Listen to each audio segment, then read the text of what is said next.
When I was 15, I met a guy on Discord, and he somehow ended up standing in my street. Let's go back, I need to tell you the whole story.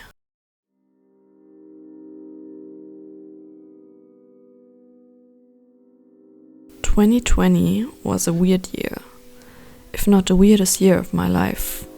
Schools were closed, nobody was allowed to leave the house. And if you were a teenager, you probably spent way too much time online. I know I did. Back then, Discord was basically my second home. I would spend hours talking to friends, playing games and joining random servers, because, well, me and my friends were bored. And one of those random Discord servers led me to one of the creepiest experiences I've ever had. Back in 2020, I was 15 years old and still in 10th grade. Like everyone else, I had online classes, which meant I had to wake up at 7 in the morning just to sit in front of a computer for hours. Now, did I pay attention?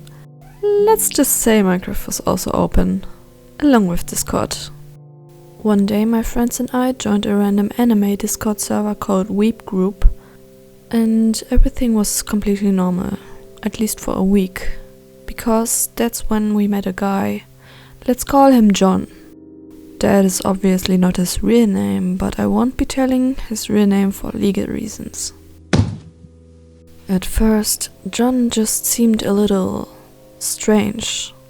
He always had his camera turned on, no matter what time it was. And almost every time we talked to him, he was drinking beer or smoking cigarettes or something. Which was already weird because he was also 15 years old. Then he started telling us about his life. Family problems, drugs, and how he got into some physical fights with some people. Pretty heavy topics, if you ask me. And I wouldn't call his behavior a red flag, but it was weird because we just met that guy. But when he started to act weird towards me, I started to kind of dislike this guy. Especially because the comments he made were really weird. They didn't really make sense. I mean, I think he was kind of hitting on me, but also at the same time he wasn't. I don't know, he was weird. Here, let me show you an example of what he said to me, or rather what he wrote me on Discord. It's obviously translated because I am German. But yeah, that's the stuff he said to me. It was weird. Looking back now, 15-year-old me should have reported the guy to the admins or something.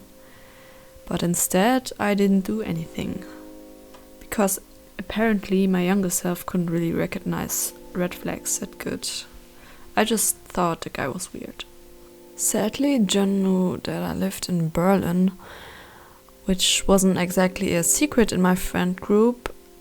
And one day, my friends and I were playing Truth or Dare, and someone gave me the dare to tell everyone my address. Huh?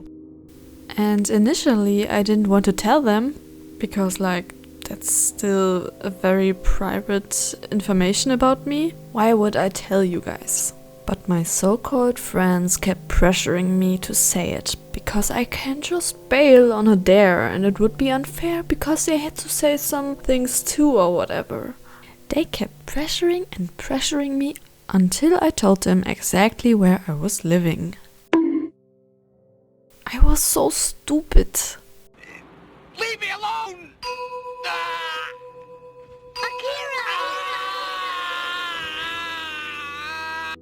If you're ever in a situation like that, don't tell anyone where you live. Seriously. That was one of the dumbest things I've ever done online. A few months passed and John was still part of the friend group. In a call, he told us that he was visiting Berlin and he asked me if we wanted to meet up. Now, everything inside me was already saying no. But for some reason, I still said yes. I don't know why.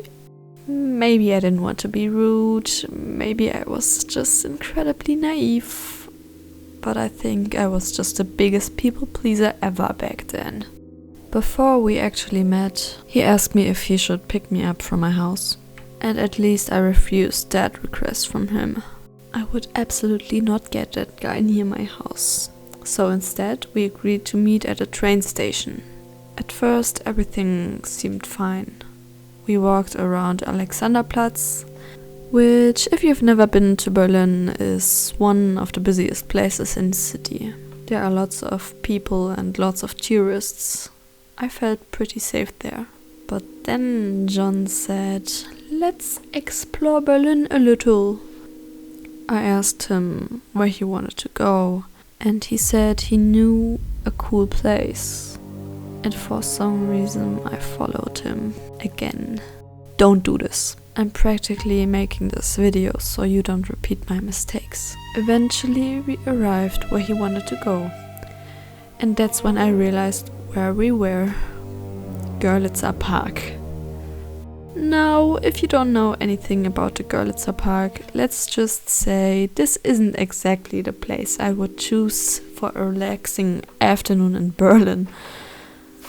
The Görlitzer Park is very well known for its drug uses and sexual harassments. Before we even met, I had already told him I never wanted to go there, especially as a young woman. So seeing where he brought us immediately made me uncomfortable and angry. As we walked through the park, people kept approaching us, offering us drugs, and every single time I just said no thank you and tried to keep walking. But John, on the other hand, didn't seem nearly as eager to leave as me. In fact, he actually stopped to talk to some of them, and from the way he greeted them, it almost seemed like they already knew each other. At that point, I had enough. I told him I wanted to leave, immediately. Thankfully, he agreed, and we went our separate ways. He went back to his Airbnb, and I went home. And I remember thinking, thank goodness that day is over. It wasn't, and it got worse. That evening, everyone was back on Discord, including John. While we were talking, he suddenly asked the others if he should come visit me. And I immediately said no, multiple times. I was completely serious, but unfortunately, some people in the call thought it would be funny if he came. They kept encouraging him. Even the guy I was kind of talking to at the time. That guy was a poopy hole as well, but that's a story time for another video. But before I knew it, John was actually walking through my neighborhood with his camera on, streaming the whole thing on Discord, showing everyone where I lived, including people I had never even spoken to before. I was terrified. I kept telling him to stop, but he kept coming closer and closer until he was actually on my street. So I told him that if he came anywhere near my house, I would call the police. And that threat seemed to work, because then I saw him sprinting away on camera. He finally left. Nothing happened, thankfully. But that was enough for me. After that, I completely stopped talking to him. I ignored every message, but he kept trying to contact me. Then one day, he even posted my address and a friend's address in another Discord server. Maybe to get revenge from us, I don't know. But that was the moment I blocked him everywhere. But that wouldn't be the last time I heard of him. Sadly. Because about a year later, after I had already met my current boyfriend, he texted me on a new account. He sent me a bunch of disturbing messages, threatened my boyfriend, and talked about being in trouble with the police because he hurt his mother. He even sent me pictures of the incident and official documents that honestly just made me more uncomfortable. So I blocked that account too, and that was my last interaction with him. Finally. Looking back now, I made so many bad decisions. I ignored way too many red flags. I shared personal information with strangers, and I agreed to meet someone I barely knew. I was incredibly lucky that nothing happened to me, because the story could have ended very differently. So if you're watching this, and especially if you're younger, please don't make the same mistakes I did. If someone online makes you uncomfortable, block that person. Speak to someone close to you about it and trust your gut. You don't owe anyone your time.